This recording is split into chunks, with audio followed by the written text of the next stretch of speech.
Inside Detroit, the Pontiac Silverdome has been the scene for record crowds and an NBA single-season record attendance.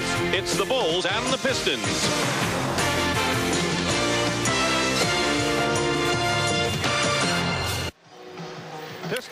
Salut à toutes et à tous, le Pontiac Silverdome accueille cette rencontre entre les Bulls de Chicago et les Pistons de Détroit.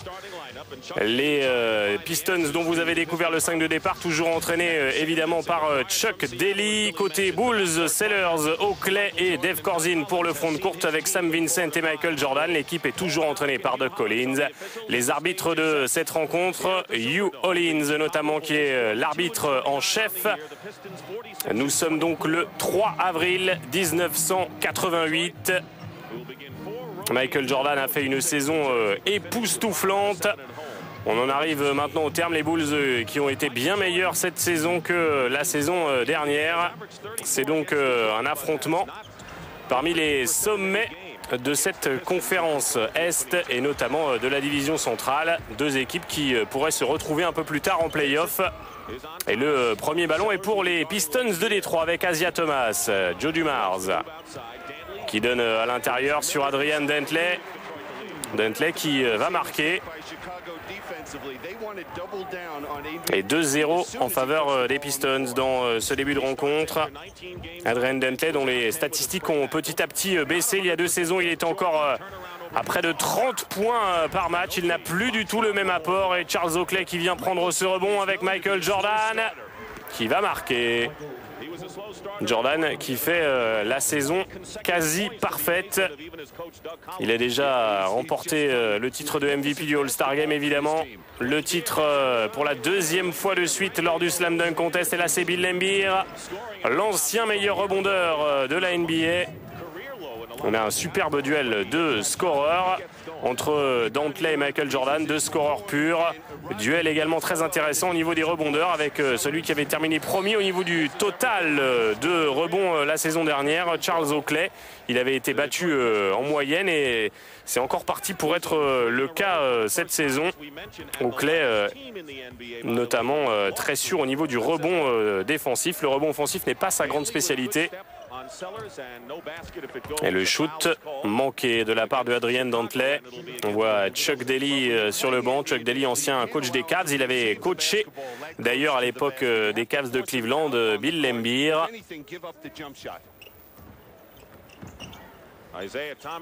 Thomas avec Rick Mahorn qui marque. Et 6-2, super début de match de la part des Pistons. Oh là là, et le shoot en première intention de Sam Vincent, ancien des Celtics de Boston, qui est venu renforcer cette saison la main pour les Bulls. Avant, et la saison dernière, on utilisait John Paxson en meneur de jeu. Paxson qui est plus un shooter qu'un meneur pur, même si Paxson a fait sa meilleure saison. Là, on trouve maintenant avec Sam Vincent un véritable meneur de jeu pour donner essentiellement le ballon à Michael Jordan, comme c'est le cas. Et Jordan qui marque. Déjà le 2e panier du match pour Michael Jordan qui est encore à plus de 35 points par match. Il prend moins de shoots que la saison dernière. Il a rendu son jeu encore plus complet si c'était possible. Après une saison essentiellement marquée par des performances offensives incroyables. Les 9 matchs à plus de 40 points. Il avait passé 61 points face à Atlanta, 58 face à New Jersey la saison dernière, Michael Jordan. On vous l'a dit, toujours motivé face aux Pistons à cause de toutes les histoires qu'il y avait pu avoir en début de carrière entre lui et Asia Thomas. Thomas qui avait un peu gâché le premier All-Star Game de Michael Jordan en lui refusant toute passe décisive et en demandant aux autres joueurs de faire la même chose. Ça reste un très mauvais souvenir, sans doute le 2e plus mauvais souvenir de la carrière de Jordan après sa fameuse blessure qui l'avait laissé sur le carreau l'essentiel de la saison 85-86. Dantley qui ressort pour le shoot de Joe Dumars. Joe Dumars dans sa 3e saison, un peu la saison de la révélation pour lui. Le rebond de Rick Mahorn et derrière on essaye d'accélérer le jeu côté Pistons. Les Pistons qui ont mis un peu plus l'accent sur la défense. Auparavant, c'était surtout une grosse cylindrée offensive. Et Bill Laimbeer qui est présent au rebond offensif. Bill Laimbeer 4 fois All-Star. Il l'était encore la saison dernière après l'avoir été 3 fois de suite en 83, 84 et 85. Jordan qui tient le ballon à une main face à Dumars.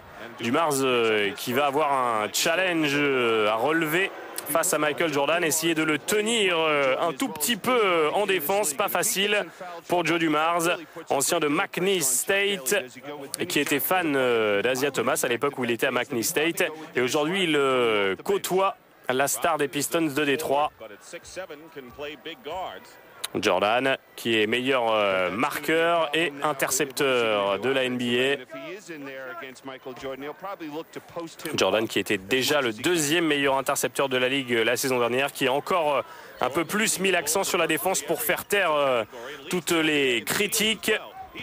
On se souvient notamment de Larry Bird qui a eu des mots assez durs sur Michael Jordan. Larry Bird qui avait encensé Jordan après les 63 points qu'il avait mis face aux Celtics en 86 lors des playoffs, face à Sam Vincent d'ailleurs, qui était à l'époque dans l'autre équipe.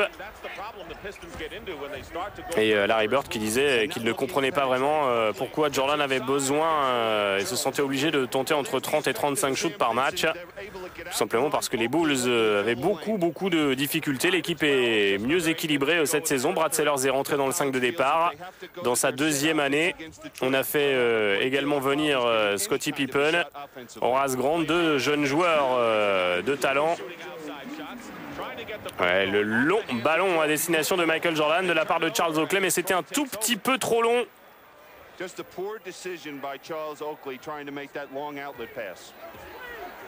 Et 14-12 en faveur des Pistons dans ce premier carton, match très serré. Le Pontiac Silverdome évidemment n'ont pas fait le plein, mais quasiment. Cette salle qui sert habituellement pour le football américain, on la coupe en deux pour les matchs des Pistons. Et attention, ça se chauffe dans la raquette entre Dave Corzine et Rick Mahorn. Rick Mahorn qui est le joueur le plus dur de cette équipe des Pistons. Ancien de Washington, arrivé à Détroit il y a 2 saisons maintenant, et qui depuis son arrivée aux Pistons a un rôle essentiellement défensif. C'était un joueur qui valait 10 rebonds ou presque au début des années 80 avec Washington, et qui tournait également à plus de 12 points par match en 82. Il a des stats en baisse, Rick Mahorn. C'est la même chose pour Adrian Dantley. Au fur et à mesure que l'équipe s'équilibre aussi. Oh, et le contre de Corzine, mais il y aura une faute. Et le trash talking va continuer entre Corzine et Mahorn. Quelle énergie de Rick Mahorn qui a tout donné là pour aller chercher ce rebond offensif. Allez, on voit Adrian Dantley. Adrian Dantley qui est un scoreur d'un tout autre genre que Michael Jordan, plus dans le style de Bernard King, qui mise beaucoup sur la technique. Il va pas très vite, Adrian Dantley, il ne saute pas très haut. Ça ne l'a pas empêché de tourner plusieurs saisons à plus de 30 points par match. Il était meilleur marqueur de la ligue, notamment en 84, ainsi qu'en 81, Adrian Dantley.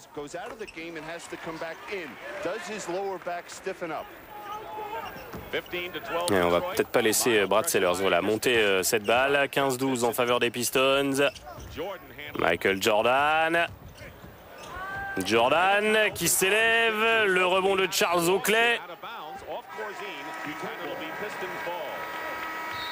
Un ballon qui va être rendu et il y aura un temps mort demandé par les Pistons de Détroit. 15-12, il reste 7 minutes à jouer dans ce premier quart-temps.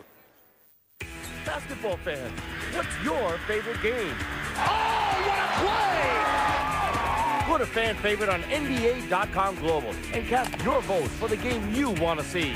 Oh, my! You're a fan. What's your favorite? Michael at the foul line. A shot on Elo. Good! The Bulls win it! Choose from one of 4 available games. Log on and vote. Control the action. Play fan favorite on NBA.com Global. Oh,